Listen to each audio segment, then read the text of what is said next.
Ladies and gentlemen, this is the main event.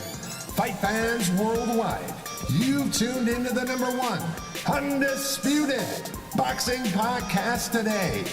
This is the Boxing Breakdown.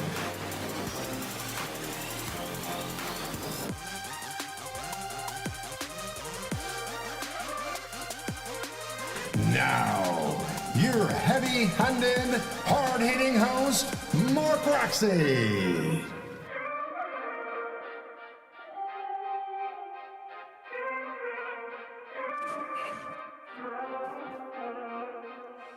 What's up, and welcome to another edition of the Boxing Breakdown. I am your host, Mark Roxy, and I am here with my partner in crime, Mr. Harold Hunt. What's up? What's up, man? How you doing? I'm good, to be Harold. here. Yeah, it's a wonderful Sunday afternoon, evening, and thank you for being with us. If you are joining us on Google Podcast, Apple Podcasts, or wherever you get your podcasts, we appreciate it. You can also find us on iHeartRadio. You can find us on Spotify. You can get us wherever you get your podcasts. And if you're tuning in on YouTube, thank you for being with us. Don't forget to smash the like, subscribe, and the notifications button there so that you can be informed when we go live. And here we are live. And we invite you guys to jump on in. Come into the chat whenever you like.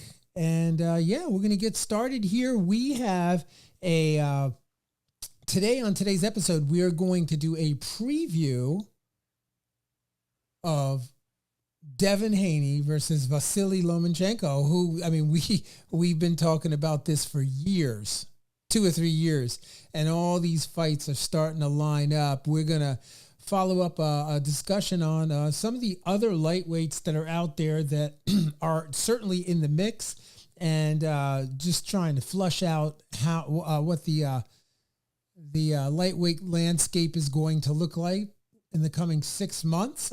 So we'll get into that, and then we're also going to talk about Crawford and Spence, the upcoming pending mega fight, another mega fight, and then we'll round out the evening with a little discussion on the upcoming boxing schedule. So Harold, tell me, man, how you been? Oh, I've been good, man. Just relaxing and just looking forward to everything that's coming up here. Just went to a cookout yesterday and had a good time, and this rounds it out. Yes, and the weather down in the ATL, it must be nice down there. It must be nice and warm already. Well, it rained hard last night. It did, but it cleared up nicely. So we're looking good now. Yeah. So I'm happy. Yeah, no, we've been smashed with rain. Have you? Yeah, the rain that you guys got in Atlanta, down here in the Philly region, we got smashed with the same rain. And apparently this is going to continue for like another week. But, it's rain, go away. But, hey, we can sit inside and watch boxing all day. So, Harold, yeah, man. Let it rain. Yeah, so for those of you that are tuning in, man, we got this incredible fight that's coming up against Vasily Lomachenko and Devin Haney. So, just to start this off, this conversation, right? We know that Vasily Lomachenko is 17-2, no draws. He's 35 years old, and we know that Devin Haney is 29-0, no losses, no draws, and he's 29 years old. This is going to be an interesting fight, Harold. Tell the listeners what your opening comments are on this fight. Devin Haney is a well-schooled fighter. His father really reached out to pick up as much information as possible to help him where he is. I judged Devin about the 10th fight, and his father came up to me and asked me what could he have done better. He actually gave me his number, and we spoke about maybe 5 times about what I thought Devin could use. And I am, just someone in the street who loves boxing, but he reached out to me, and I am not of note. So I know he used that same strategy with every other person who's come in contact with his son's career. Yeah. That there shows me that Haney has the discipline to stay out of a situation where he could lose the fight. Right. And that alone, that mandate from that father shows me that, I believe they know they can win that fight if they do it properly. As far as Lomachenko, he's in a situation where he has a bad fight, then he has a good fight. Then he has a bad fight, then he has a good fight. So he's on his good fight streak, if you want to say it.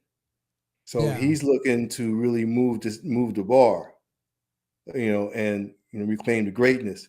Haney can take a loss. Lomachenko, he cannot at all. Yeah. So those two elements are interesting, but just the mindset that Devin has already should bear out for them. Yeah, no doubt. I mean, look, if we go back to the Teofimo Lopez loss, which took place in October 17th of 2020, that took place in the bubble. It was during COVID, and he fought Teofimo Lopez. I remember that fight, everybody saying, oh man, why is this fight? Why didn't they not wait for this fight? Why did it take place in the bubble? But, nonetheless, it did go the 12 rounds. Vasily Lomachenko came up a little short. I believe the scores were 112, 116, 116, 109 to 119, and 111 to 117. And Teofimo won the IBF, WBA, and the WBO belts there. So since that fight, Vasily Lomachenko has come back. He has fought Nakatani. He TKO'd Nakatani in the 9th round of a 12-round contest in Las Vegas. And then he, when was that? That was, I guess that was January 6th of, I think it was this past year. I'm not sure. That was good. Maybe it was 2 years ago. No. He rocked that boy. He had to. Yeah, he did. He did rock him. I'm just trying to remember when that took place. Oh, no. That was July 26th. July 26th. My eyes are failing me. 2021. There you go. There you go, fans. Just in case you thought I lost my brain space there. Yeah, and then after, he squares off in December of 2021, not shortly after, against Richard Comey. And he gets a unanimous decision against Richard Comey, 12 of 12. And then he comes back again. And in October of 2022, he fights Jermaine Ortiz. And he gets a unanimous decision win again in a 12-round contest. So, Vasily Lomachenko is on a 3-fight winning streak after, the loss to Teofimo Lopez. And I think the only other fight that the guy ever had was against, you have to go back to, this is for the fans, Harold. I know you know this, but we have to go back all the way to March 1st of 2014 when he squared off against Orlando Salido, and he lost. And I got a split decision loss to Salido. Welcome to the big leagues, kid. Yeah, it was I think it was his second fight, but yes, that was the resounding message. Welcome to the big leagues. But ever since there, he had a pretty perfect record until he squared off again against Teofimo Lopez. And the question becomes, and if you have an opinion, please put it in the comments here. Whether or not Teofimo just had a better night, whether Loma had a bad night, what actually happened there. So, call it a fluke, whatever. He's come back for 3 fights, and here we go again. Lomachenko has 50, almost a 58% KO ratio, Harold. Yeah, but he wasn't knocking anybody out these last 3. Yeah, this is true. Yeah, he didn't knock anybody out in knockout fashion in the last 3 fights. So he had to work. He had to work. Yeah. Now he's got to work in a different way, but he had to work. Yeah. He should have been dropping them boys, but he didn't. He went all the way with them. Yeah. Got hit too. And he's older. Yeah, for sure. If we go back a little bit to, Devin Haney's career, Devin Haney back in 2021, I'm just trying to go to around the same time. Actually, 2020, he faced off against Yuriorkis Gamboa, and he got a unanimous decision win there. And then he fought, Jorge Linares, and he got another unanimous decision win there. Then he fought Joseph Diaz, and he got another unanimous decision win there. Next fight, George Kambosos won. He gets a unanimous decision there.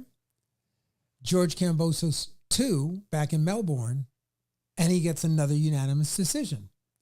And so here we go. He's facing off against Vasily Lomachenko on May 20th of 2023. And so, the argument could be made, this is going to be a really interesting fight because both of the fighters haven't really stopped anyone since roughly 2020. So you're saying with a lot of nice punches can be landed on either side, an exciting fight because nobody can knock the other one out and all this. Well, yeah, it's tasty. It's tasty, but it has an element. It could be a stinker too. You think it could be a stinker? You think the fight will be a stinker? It could be if the whatever posture they take. Yeah, so let's talk about that. What posture do you think they're going to take to make it a stinker? What would make it a stinker? No, it could be a stinker. So if they both stay on the outside, if they both are, neither one of them is coming forward and they're just trying to score points and let the rounds go by, it could be how would you say, like a fight drain, right? No, well, for the purists, it'd be poetry. We'll see the brilliance in both of them. For the average fan, it may not be tantalizing, simple. Yeah. But we're looking at elite skill sets. Oh, for sure. But they're going to be appreciated by different people. I'm talking about purists, it's gold. For the fans, maybe it may not be. Yeah. That's when I say stinker. Or they could just step in like Ali Frazier, the Thriller, where they just couldn't really hurt each other, knock each other out. Yeah. And they just went for it. They were faded enough. Yeah. Well, Vasily Lomachenko, out of the two, Harold, it's interesting to note that Vasily Lomachenko does have the higher knockout percentages, because I did not mention that Devin Haney's knockout percentage is roughly about 52%. So 60, 52. I mean, at this point, does it really make a difference? I don't know. What do you think? That's the equalizer. That's what's great about it. Is an equal, so it could create a fight where they feel like they can stay in the pocket together. Yeah. Just enough lack of power on either side. I have safely so they can stay in the pocket and we can get a good fight. Or, like I said, they take another posture and it doesn't go that way. Yeah.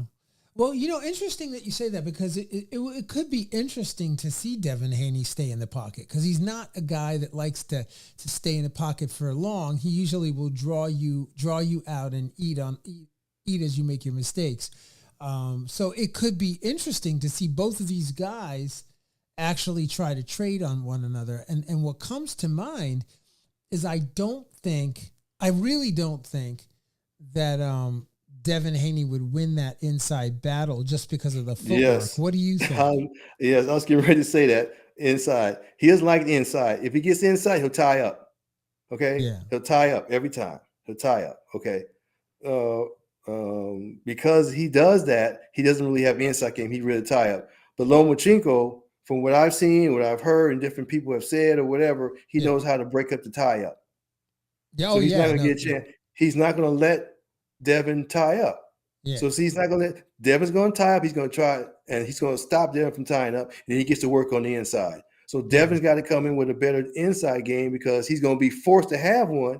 Right. Now, if the referee is there and the referee has a different, not a negative thing, but the referee has a different style, of course, above the law of rules, it could preclude that type of work. Right. So it all depends on what the referee's going to see, what he's going to not allow, but how he sees in his wheelhouse.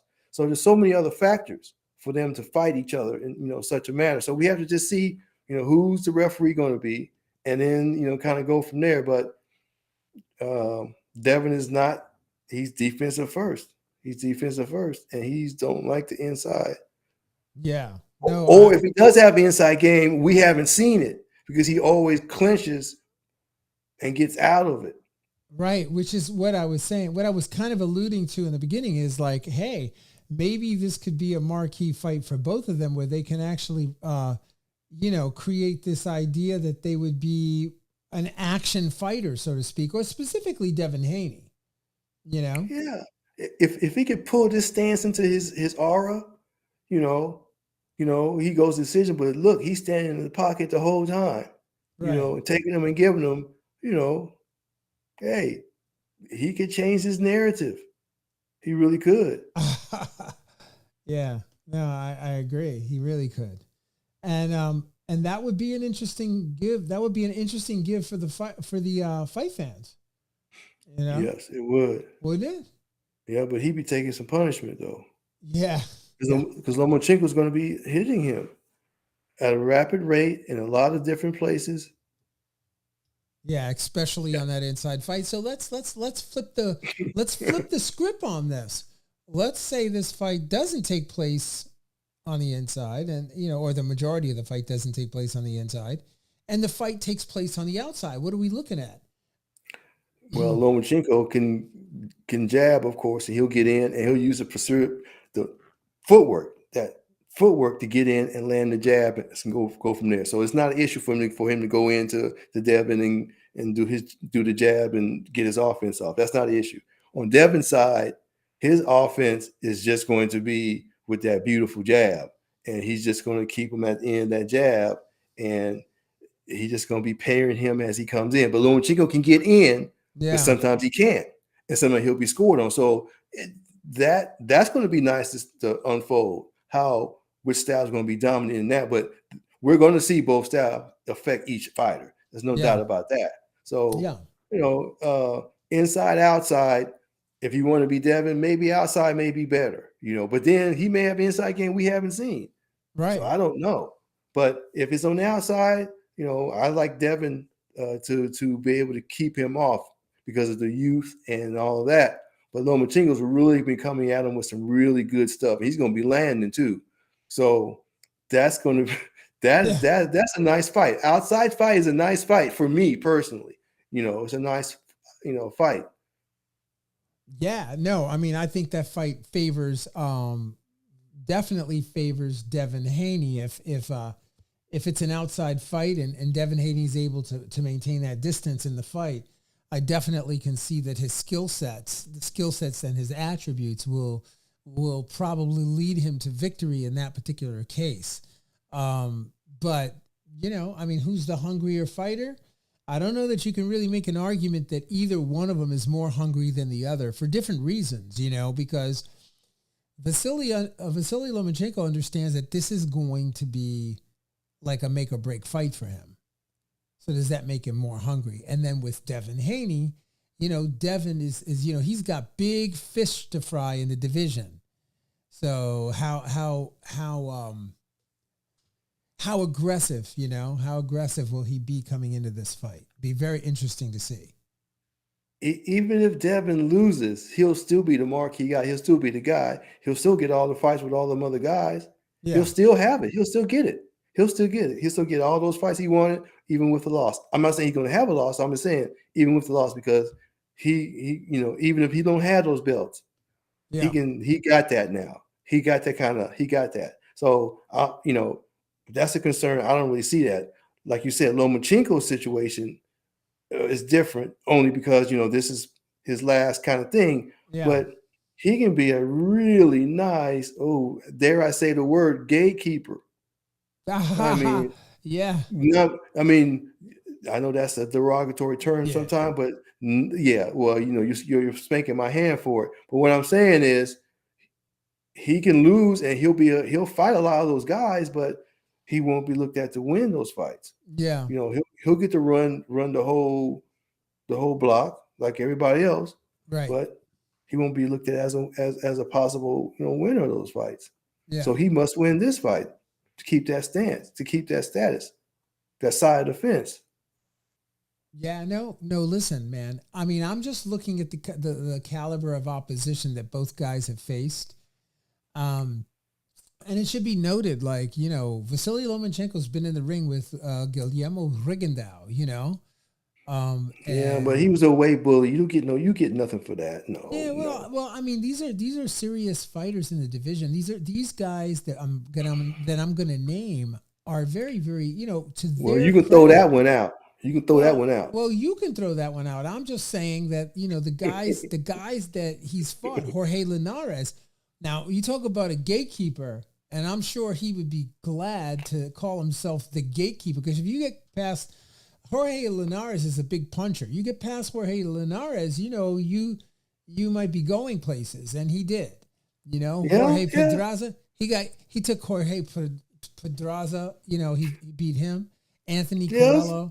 Huh? Yes. Impressively. It was beautiful. It was Picasso. Yes. Yeah. I'm not diminishing any of that. No, of course not. No, I mean, but also Luke Campbell too, Okay. Luke Campbell, Teofimo Lopez, although, I would like them to run that fight back, to be honest. On a side note, I would love to see Vasily Lomachenko and Teofimo Lopez run that back. Pending the outcome of this fight, that would be a great action fight.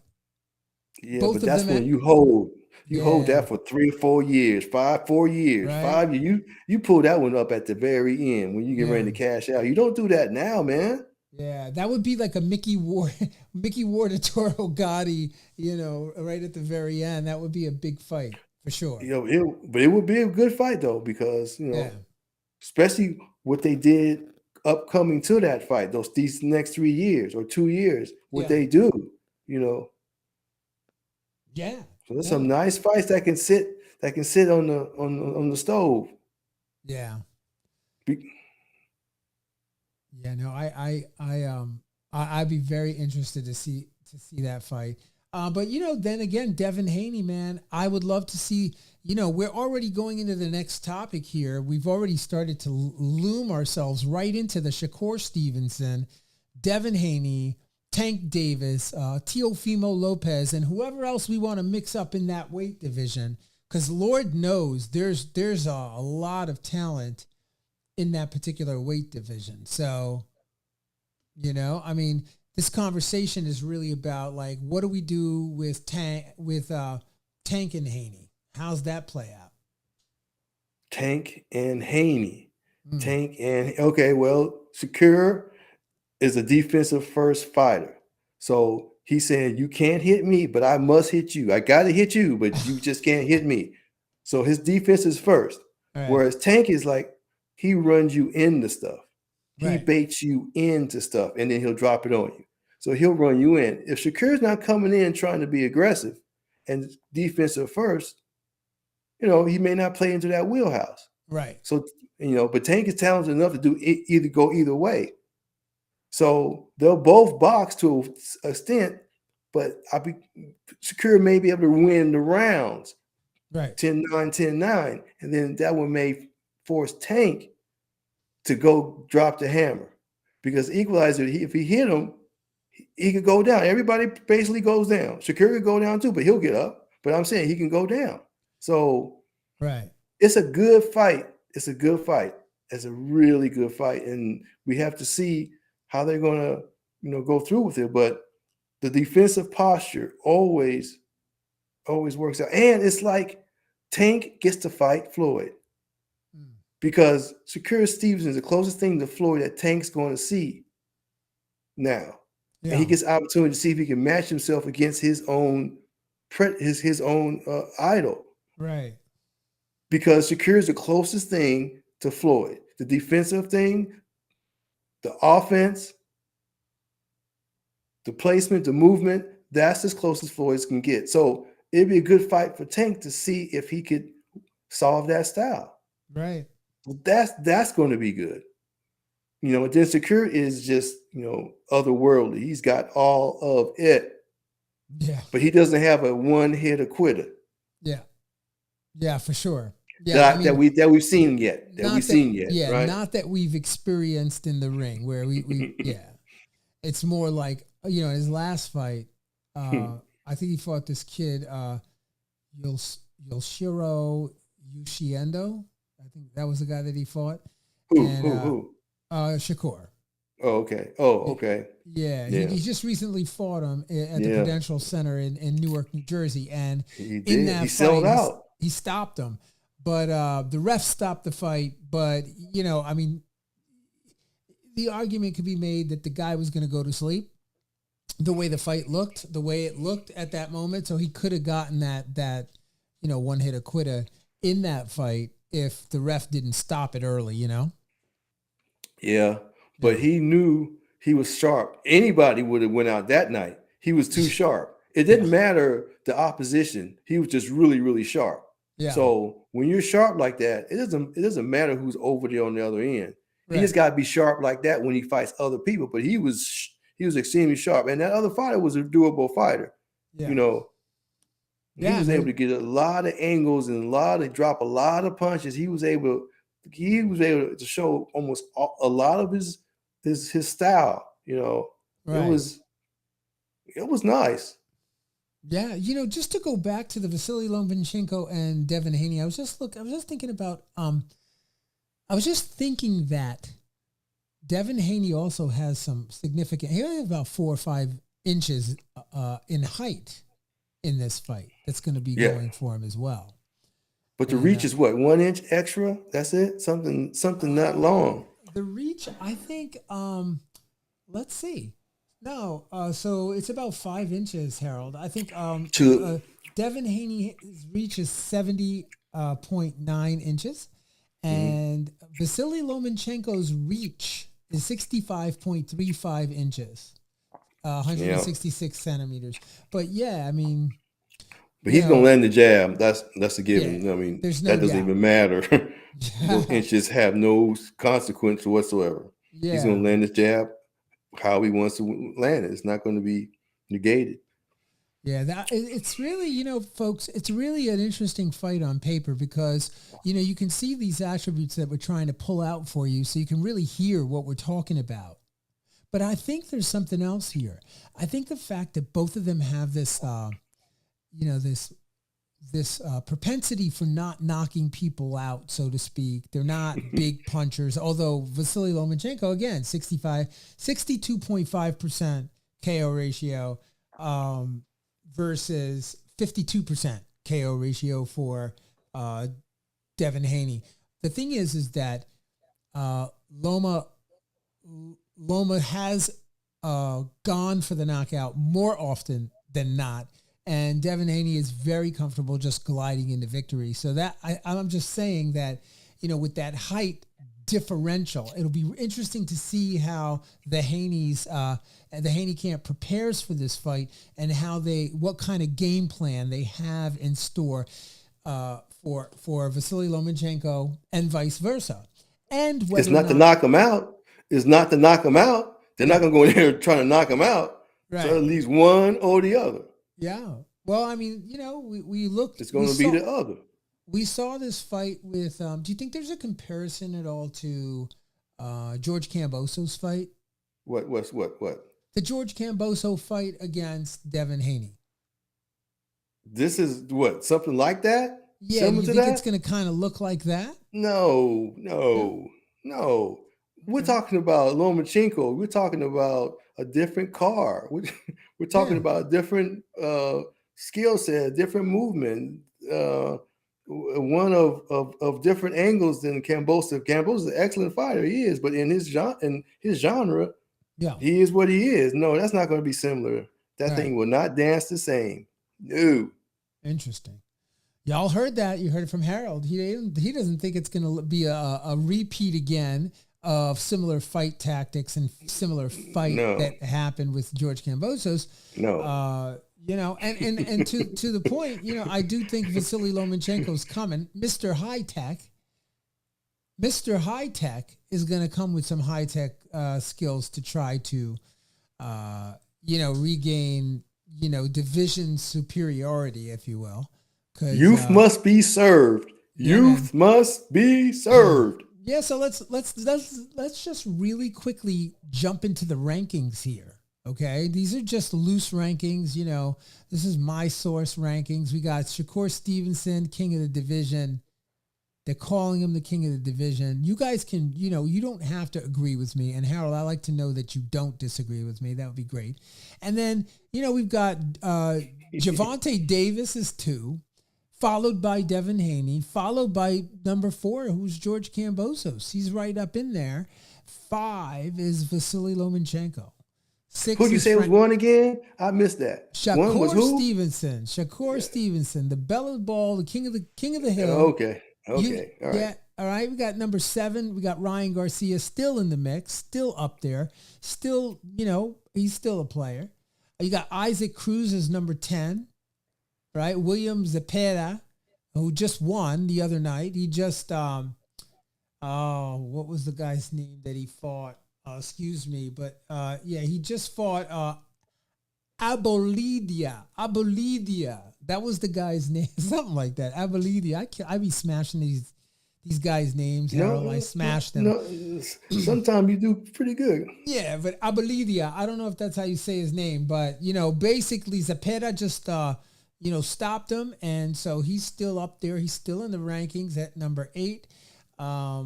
These are loose rankings here, right? And Isaac Cruz is still a player at number 10, man. He's still a player. I don't think he comes out of the mix at all with these other fighters. You got winners and then you got losers of all these fights that are going to come up. And, you got to factor in Isaac Cruz as a player in the division. Once one of these guys loses, he might be able to climb himself right back up to title contention. Who knows?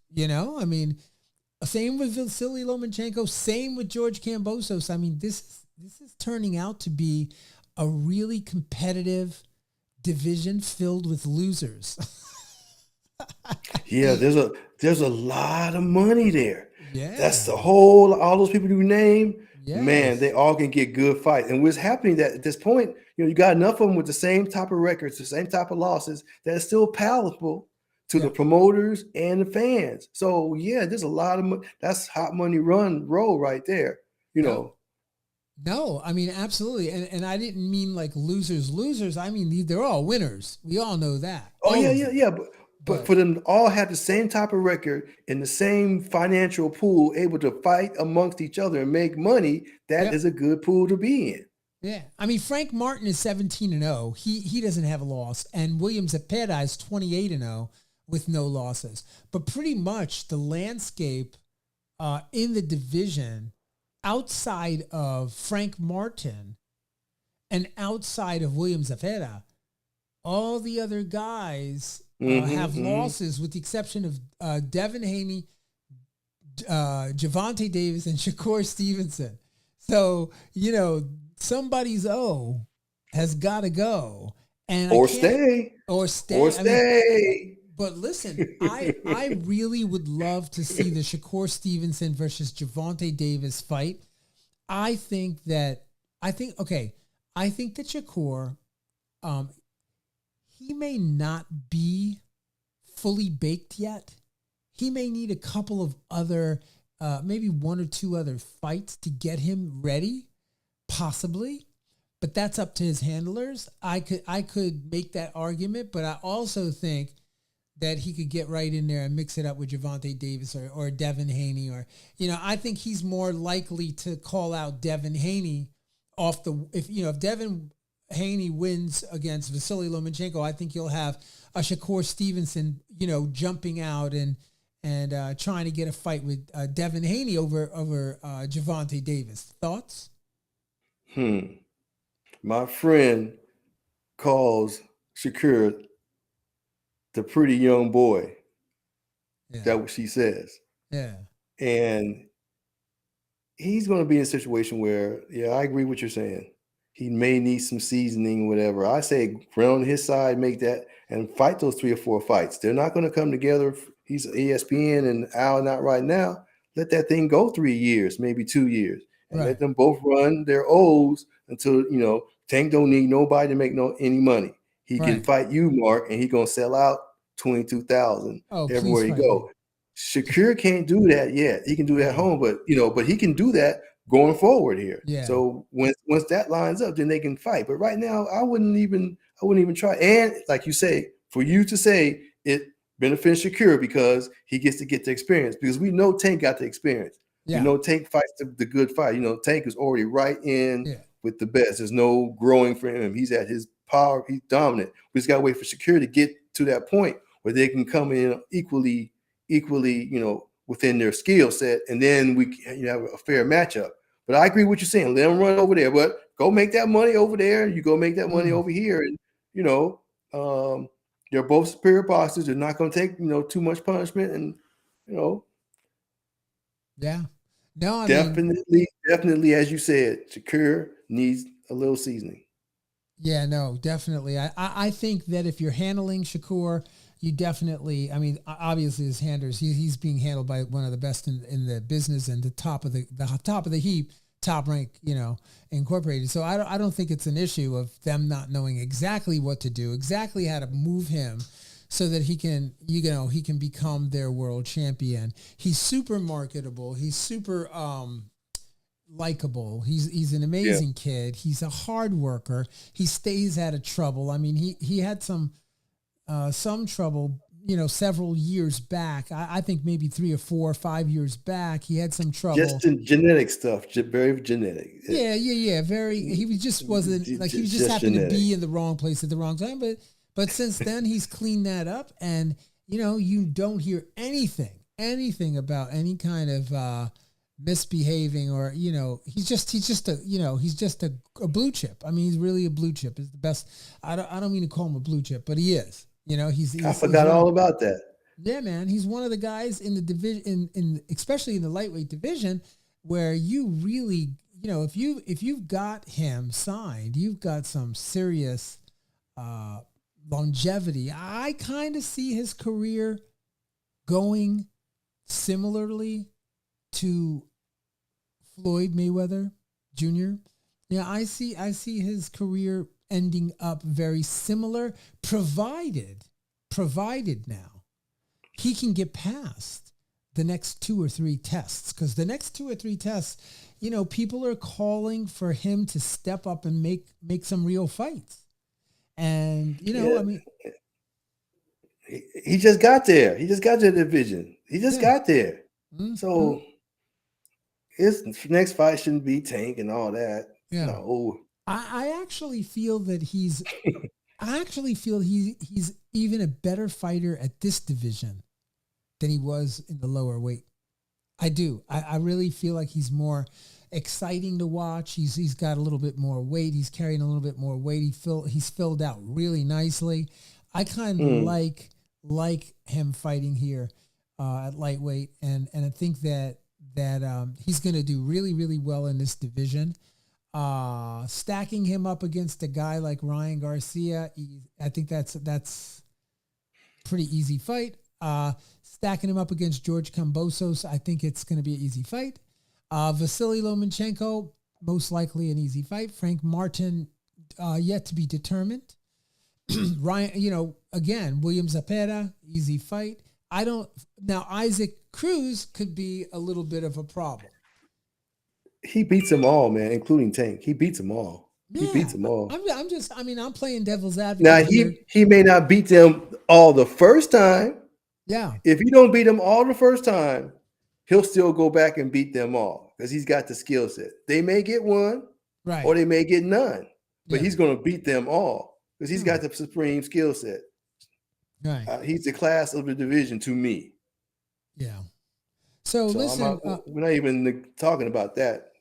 Right. So Harold, I just want to make sure the listeners know, listen, if you guys are listening to us here, I hope you're enjoying the podcast. I hope you're enjoying our conversation, our deeply passionate conversation on Lomachenko versus Devin Haney. And I mean, I want you to take a moment and visit us on Facebook. Make sure you like the Boxing Breakdown on Facebook. You can actually watch it live on Facebook. We are live on Facebook right now, and we are also live on YouTube right now. So you can subscribe to YouTube, and you can get all of that there as well. And don't forget to hit us on Instagram at the Boxing Breakdown, and you'll see all the all kinds of stuff over there as well. And just wanted to bring that up. If you're listening in your radio, in your car, wherever, if you have your podcast available, you want to find us on Apple Podcasts, Google Podcasts, iHeartRadio, Spotify, or wherever you get your podcasts. We are there, and we would love for you to find us on all these platforms. Please, please, please. And so back to the program. I want to actually say, Harold, I need you to tell me, what do you think about the Crawford Spence fight? Is that a done deal? Tell the listeners.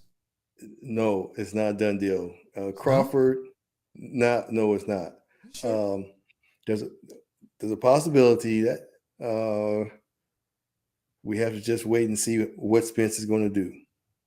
I think Crawford is in on it, and I think who can pull the trigger is Spence.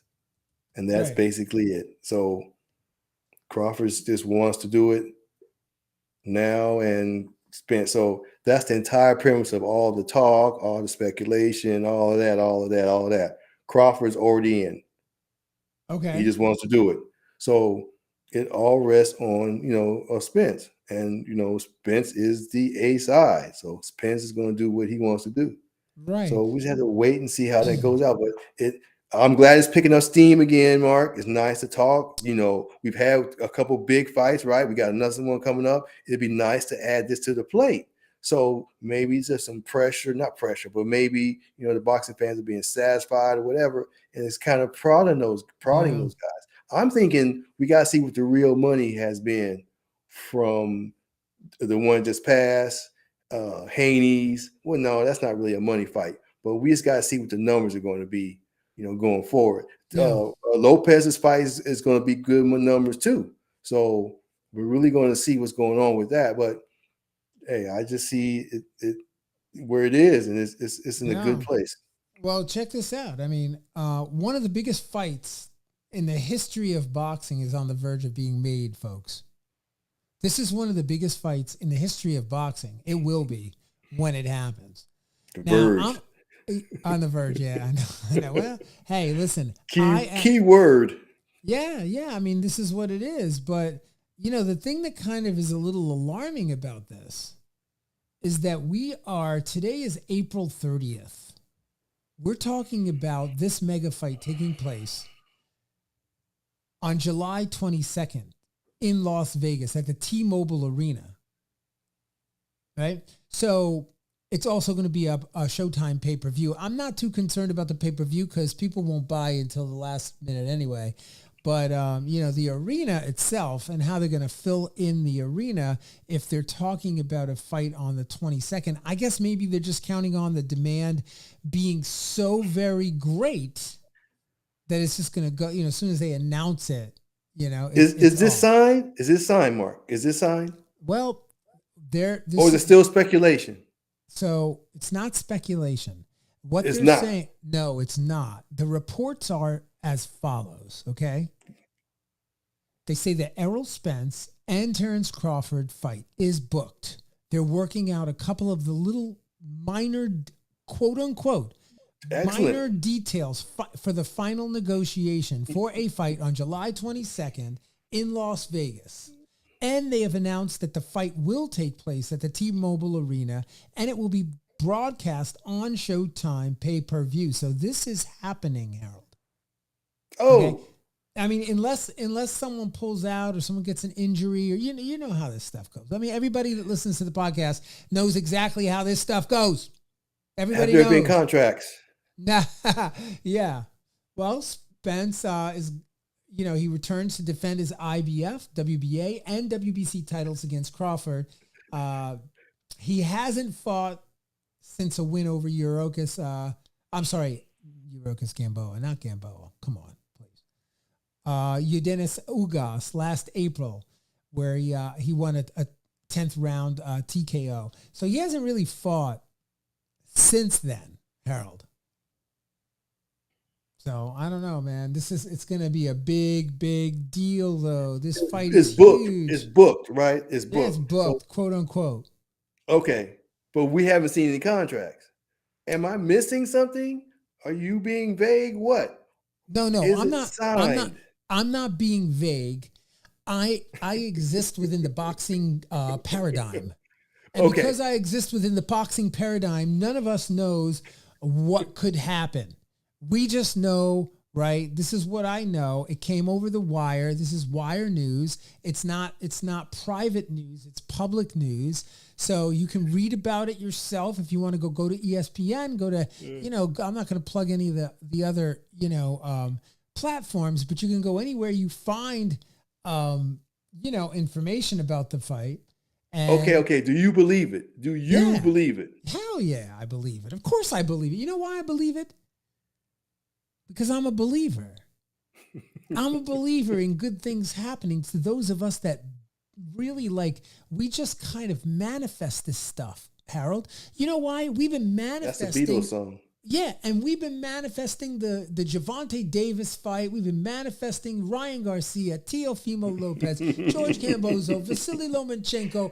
Shakur Stevenson has now come up into the mix, and we hadn't been talking about him 3 years ago, except go listen to the podcasts. You remember, Harold, years ago, I was like, you got to watch Shakur. He is going to be the guy to beat. I said that years ago. And the reason I know that is because he comes from the LBC, USA Boxing. Shout out amateur USA Boxing. The folks at USA Boxing do an amazing job. I'm an official and a chief of officials and a official in charge. That's what it is. And he runs the show over there. He runs all the officials. Yeah. But I've been. To his beck and call. He gets to put his hands on all the great. Stop, Harold. Listen, I've been watching Shakur amateurs since he was 15 years old. And he's been boxing for longer than that. But we've run in the same circles for years because I come out of the LBC, the amateur program in New Jersey. Shout out Jackie Atkins for the best. He's the best. I said that. Yeah, he's man. But I'm saying what I'm saying to you is that I've been saying Shakur's the dude. He's coming. This was even before he was in the Olympics. Even before he, when Floyd was potentially going to sign him. I don't know if you remember that, folks, but years ago, prior to him going to the Olympics, he won a silver medal in the Olympics. But prior to him going to the Olympics, I remember saying he's going to dominate. At the time, I didn't know what division he was going to end up in because I remember when he was a 125-pound amateur fighter. So, looking at him now, it's like you're looking at a completely different guy. But, we're very, very proud of him up here on the East Coast. I mean, everybody loves Shakur, and we know the guy can fight. It's not like he's a likable guy, and that's why we like him. We like him because the guy, he can fight. Yeah, I remember the first time I saw him, he had all the skill sets. He had all the turning, all of that. He had it all. Oh, yeah. I was like, wow, this dude's got all the tool chest right here, and he's showing it all. Yeah. And so you saw him at amateur. I saw him when he came And so there was no doubt about that. But yeah, seeing him develop to where he is now, so where he can go. And you said he needed some more fights. You said he needed some more fights too. So where his progression is. Yeah. So No. so you're still following it and adding to it. Did you help him with any of his technique? No. I had no involvement other than working as an official and being involved in the periphery of New Jersey boxing and seeing him at all the fights and all the tournaments and everything. Up in New York at Gleason's, I'd see him there, when he was a young would-be star. So no, That's beautiful, Marky. That's beautiful. You right there, and now look where he is now. No, absolutely, and I followed him forever. The Newark Mayor's Belt tournaments. I mean, I remember watching him fight down in there in that area, and we've all crossed paths many times. But he sold out in Newark. He sold out in Newark. No, because listen, when he fights it's not just Newark. It's not just Newark. It's in New Jersey. He is and Philadelphia as well. He's a blue chip. Everybody loves him. Everybody comes out to watch him fight, and he's just going to grow in popularity because when everybody else around the world gets to know what we know about him, they're going to see because he's really an amazing kid and man, actually. And I do know his grandfather Wally very well, and Wally, great man. Amazing man, does so much for amateur boxing in New Jersey. You can always find him out there, at an amateur show. He's always at the shows, always encouraging the kids. I remember the last show I did where he was there was this past summer. I was doing a show. I was officiating a show, and I was at the concession stand, and he bought me a hot dog. He bought me he bought me some food. Like he was like, "Here, let me buy that for you." I was like, "Oh, thanks, Wally." He's that kind of guy. He's just a really. Did you guys compare notes? Did you guys chop up Shakur's style? And did you offer nothing like that? No, not really. I mean, the thing is that as a trainer, the one thing that we don't do is talk shop outside of the gym. No, I talk to other trainers all the time, but it's not a conversation we're going to go up and say, "Hey, Wally, you know what you should do? You know what I think you should do?" I know you won't come like that. Do. Yeah, no. So we talk about, "Hey, how's Shakur doing? What's he doing?" I mean, of course, everybody asks him that. So no, everybody knows each other here. Okay, we'll just be off topic, just quickly. Speaking of trainers, Tank's trainer, is offering his services to who? Garcia. He said that he will train Garcia. He'll accept him with open arms. Wow. Tank's trainer has offered to train Garcia. Wow. And that's big. That's huge. Well, it's nice posturing, but yeah, I mean, I don't listen. It's interesting, isn't it? Is it not? Well, yes, it is. You're touching on something that I have a lot to say about, actually, Harold. Yes. Yeah. Of course. I have a lot to say about it because I know that Ryan Garcia, we talked a lot about the fight and, whether or not he could get up and what, speculating. I mean, that's our job, guys. We bring up the topics. I'm sure you're sitting there going, he couldn't get up. Listen, I know I've placed that the same body shot on people, and they don't get up. They don't. And I've watched fighters that I've worked with hit people with that body shot, and you will not get up. You can't. It's involuntary. You don't control that. So it's easy for us watching on a television or being in the arena saying, "Oh, he looked like he could get up, man. That dude could get up." Listen, if you've never been hit with the shot, You don't know. You don't know what you don't know. You can say all you want about what he did and how he did it. And, Ryan Garcia is a world champion.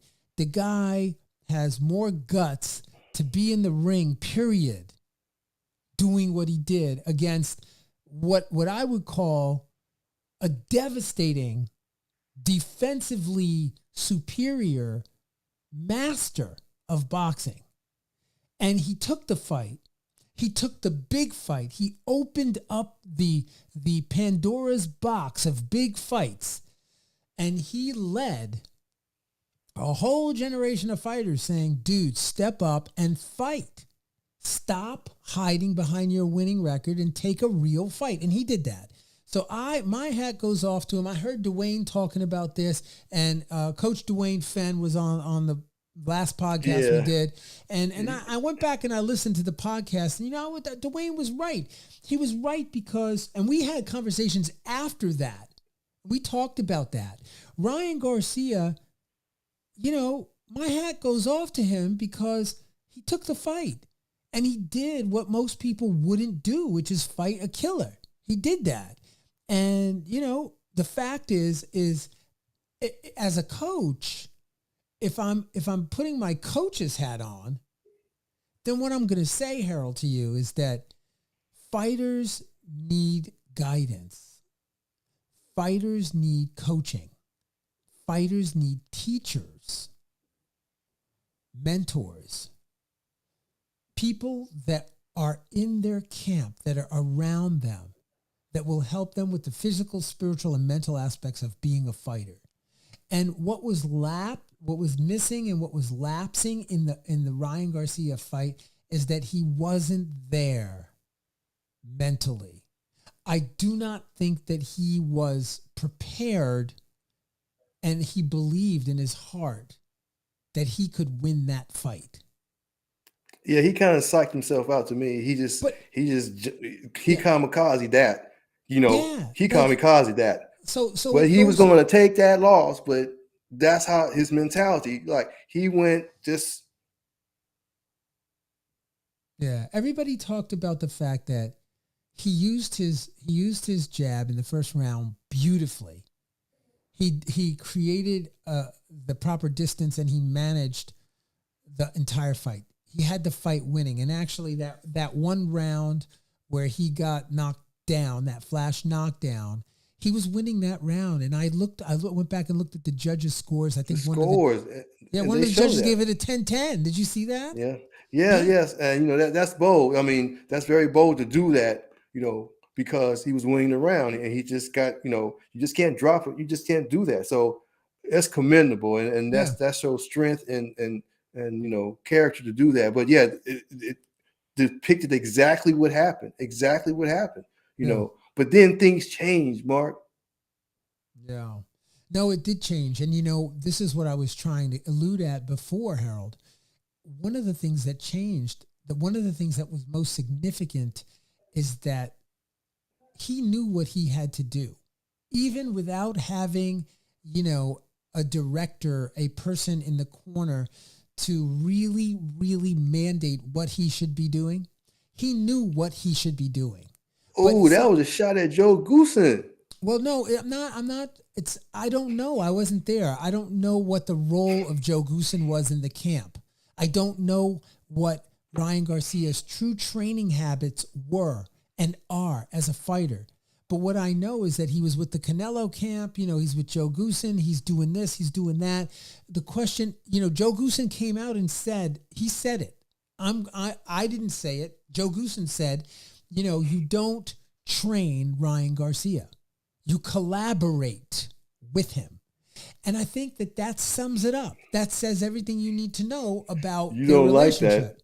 I don't. You don't like that as a trainer. No, I don't. Collaborate. You know why? Because this is why I don't like it. Because the fighter needs to have you.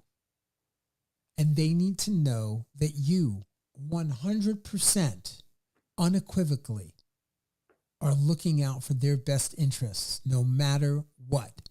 It's not about the money. The money is there. It's already there. It's not about the money. What it's about is that the fighter needs to have 100% trust that you are there and that the game plan will be adhered to. And in this particular instance, what I saw, what I observed myself, this is not, I'm not saying this is what happened. I'm saying what I observed is a fighter who unraveled, a fighter who decomposed in the face of adversity. Action. And you know, another thing is that when you go in there and you jump in there and you do that and you just like, I'm just going to get him. You usually come back busted up. Okay. Not only because there's no patience, you're jumping in there, you're going in, you're trying to get the fighter out. You're trying to destroy that fighter. Why? Why are you trying to destroy the fighter? Well, you know, I was listening to, and I listened to other podcasts too. I was listening to Teddy Atlas talk about this the other night. One of the things he said on his podcast was that, shout out Teddy Atlas, is that what he saw was someone who just didn't have the mental aptitude. He wanted the fight to be over. He wanted it to be over because he couldn't take the heat. He couldn't take the heat of being there fighting. Yeah. So because he wanted it to end, he didn't want it to fight. Like if it's me and I've got command over the fight, I want to stretch this thing out as long as I can. I want to savor it. I want to stretch this guy into the later rounds, and then I want to smoke him. I want to smoke them, and I want it to be big and dramatic because I'm loving being in this arena. I'm loving the crowd. I'm loving winning and scoring these rounds and coming back with every round is coming back. I'm not getting touched. Everything feels good. I'm in my groove. I am a world champion. And if it were that he was feeling, that fight would have looked different. He wasn't feeling that, Harold. He was like not. Pressure. He was like, I got to get out of here. Let me go get this over with. And let me jump in there and bust him up. And guess what? So what I'm saying is that had to be done in the gym. That had to be done way before he came down the gauntlet, you know, the corridor from his dressing room to the arena. He had to have that already. Agreed. And that has a lot to do with, I'm just going to collaborate with you versus this is what we're doing and this is how you're going to do it round for round. And you got it. We got the plan. Okay. We live or die on this plan. Let's do it. We know. And everybody who watched this fight, everybody who's listening to the podcast, Harold, everybody who is in the arena, every analyst, every writer, every columnist, everybody knew that the keys to victory was for Ryan Garcia to stay long and use his jab on the outside and eat when it was time to eat. And he did not do it. And that unraveling, it's just about the mental, Harold. It's about the mental fortitude to get that done. But on Tank's side, he wouldn't have been eating Tank. He just doesn't have that. Yeah, no doubt. He doesn't have that mentality. He doesn't have the acumen. He just doesn't. Long, short, he just doesn't have it. So Harold, That's it. I know you're going to break it down and lay it out. He just doesn't have it yet. Well, it's easy to say that. It's easy for me to say that. And I want to, and well, no, it's not easy for me to say that. It's not easy for me to say that. It's not. Yeah. Well, I mean, I'm not being flippant with it. I'm not. No. So Harold, something I want to point out to you to the reason why I said what I just said to you, right, is because in the fight, right, in the actual fight, I'm going back because I want to make sure I get this right. Excuse me. In the fight,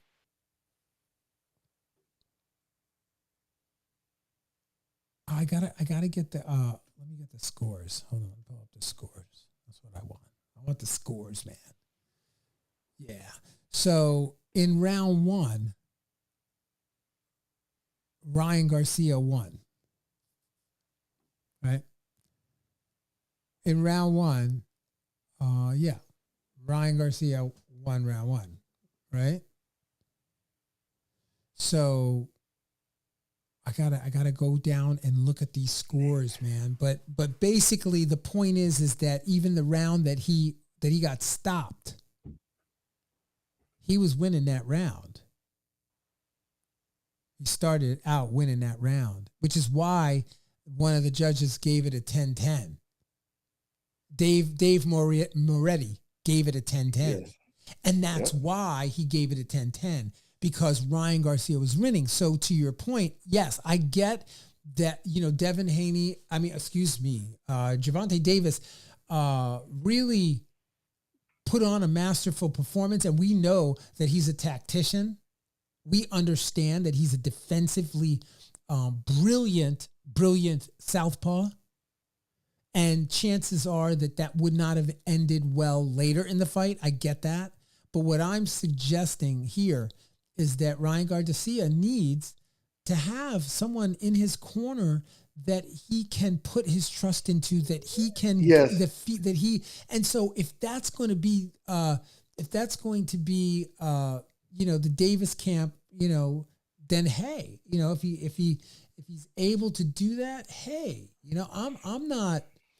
I don't think there's anything wrong with that. But what I do think is he's got to stop running around from trainer to trainer. Because he didn't have that backup, like you're saying. Yeah. He resorted to that kamikaze thing. He didn't have that, as you said, in between to make sure he was mentally straight. So he just took upon himself mentally to jump over the cliff. Yeah.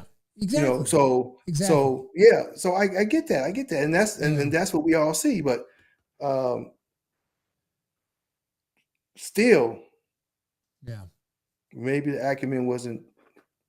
Tank can do it all. He can fight in any kind of situation, aggressively, whether it's defensively, offensively. You know that, like you just said. I mean, he's got the whole entire facet. So he's going to use whatever he needs to use to be successful. So he's got the whole. Does Ryan have the whole arsenal too? Can Ryan change like that? Yeah, and be aggressive and win. That's all. I mean, Tank just has a deeper toolbox. Just it. For me, there's no mechanics and there's no all of that. But the mindset is, as you say, it was paramount. The mindset was paramount. But I don't know if it really would have affected too much. Yeah, it would have set him up for his next fights. Well, first of all, he never had that kind of mindset going in at all because, like you said, he's collaborating. But if he had that this time, his next fight, even if he lost this fight, it would be good because then he is subservient to understand how the game plan is to be. Right. So, yes, it would have been extremely positive for him to have that, even in a loss. But he didn't get that, so he jumped off the cliff. Right? And that was my argument from the beginning, from the get-go, and you got that. You really got what I just said. And that my thing is, like, if his mental was stronger and if he really could look back into that corner and that coach, I don't know what Joe Goossen's role was in the camp. I do know that Joe Goossen is one of the top trainers in the world. And one of the things about him being a top trainer in the world is, do they just bring him in because it's a big fight, or was he really instrumental in the camp in devising how the 12 rounds would go? I don't have the answer because I wasn't there. But I know as a coach, when I work with a fighter, Harold, what I'm doing, right, is I sit down and I actually map out how I want every single round to go so that I can win the fight. Knowing what I know and having the best information at the time to figure out what the best game plan is for that particular fight. It's not just let's go in and win or let's get him out early. Yeah, get him out early is really a sign of, like, you don't belong there. You don't want to be there, right? Get him out early, yeah, but the pressure's too much for you, man. Get him out early. No, go in there and do your job and fight the game plan and do it masterfully, however long or short it might take. And if the knockout comes, take the knockout. But I don't I don't think that was what we were looking at. And so I look forward to seeing, because I do believe that Ryan Garcia is a talented fighter. I do believe that he has the possibility to be absolutely incredible and be in the division and be in boxing for many, many years to come. The question becomes, who trains him? And the decisions and the choices that get made about that can really transform where he goes next in the boxing landscape. That's the point. So the precursor to this entire conversation was possibly going to Tank's trainer. Yeah. How are you digesting that? Well, Tank's trainer is masterful. I mean, he's a masterful trainer, no doubt. You know, I mean, if he takes Ryan and inserts his style, what do you think Ryan could be or not be? Well, so now, okay, so excuse me. So folks, what's about to happen right now is we're about to have a conversation that we need to save. We're about to have no, it's a great conversation. We're just about rounded out our podcast, but it's a conversation about what style of a trainer would be best for Ryan Garcia. And it's a great conversation. And you're right. It is a completely different podcast about who should train Ryan Garcia. I will say we keep referring to Gervonta Davis's trainer as his trainer, but actually we're talking about Calvin Ford. So just so we're clear about who we're talking about, Calvin Ford is a masterful trainer. Did I get the name wrong? Same person, right? Yes. Yeah, Calvin Ford is his name. I just was referring to him as Tank's trainer instead of actually calling who he is. As I was. Yeah, Calvin Ford. So I just want to make sure shout out Calvin Ford, who's a masterful trainer, who's done an amazing job with Gervonta Davis and has been with Gervonta Davis since the beginning. Since Gervonta Davis was, 7, 5, 4, I don't know, so something like that. 7, I think, is the age. I forget. But out of Baltimore, Maryland. Yep. But for him to throw his hat in the ring at Ryan, whether it was put together by a publicist or it's just a residual of the fight itself, doing the study for Tank, he saw something that he thought he could improve on, that he would do.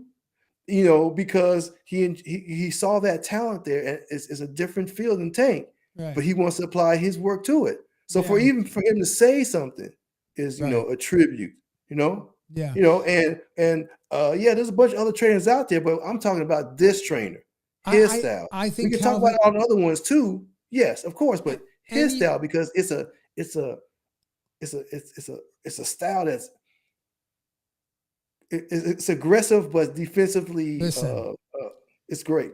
Harold, okay, responsible. So I'm from the Philly area. I mean, I'm not originally. I'm from New York. I'm from Brooklyn. Shout out Brooklyn. But I am in the Philadelphia market, and that means that we spend lots of time up in Baltimore and Washington, D.C. And what I will tell you about the fighters that come from Washington, D.C. and the fighters that come out of Baltimore, those boys can fight. And the trainers are amazing. They're dedicated. They're focused. Calvin Ford is an example of a trainer who, has had that, every trainer wants that one fighter to walk through the door. He's got that guy in Gervonta Davis. I don't think that would ever happen, that Ryan Garcia, I mean, it's probably, hey, if you ever want to come and train with us, come on over. It's like it's a nicety, but I don't know and I don't even think that that's the right style for Ryan Garcia, to be honest. And I'm sure the listeners are going crazy. They're probably like, he's not going to train there. That's not the style. But who am I to say? Thank you for answering it. Yeah, I mean, I don't tiptoeing around it. Yeah, I asked you 3 times. Yeah, well, I got to go the long route because we are on a podcast, and our main goal is to talk. So, for those of you that want me to get there really quickly, we wouldn't have a freaking podcast if I got there quickly. Yeah, but you can expound when you get there quickly. Then you can expound on why you got there quickly, and there's dialogue there also. But that being said, who else is out there for him to train? who else would you go to? Would you bring people out of retirement? Would you give him to Floyd Mayweather Sr.? Hell. Ah, man, I don't know. Would you give him, Floyd's not going to do it full time. Who would you give it to? Would you give it to yourself? So I could do magic with him. I definitely could do magic with Ryan Garcia. But I would also say this, Harold. The listeners are going to have to wait until the next episode of the Boxing Breakdown to find out who Ryan Garcia gets to train with. We'll come back and we'll rock that on the next episode of the Boxing Breakdown, okay? But we're gonna have to say goodbye. Thank you for being with us, and wherever you're listening to the podcast, whether you're watching or listening, we appreciate you being with us. And Ben Roxy, thanks for your amazing comment. I'm going to put it up again. Best boxing podcast, Harold. This is the best boxing podcast. Thanks, Ben Roxy. Share and like. All right. We love you guys. Peace and love. We'll catch you on the next episode of the Boxing Breakdown.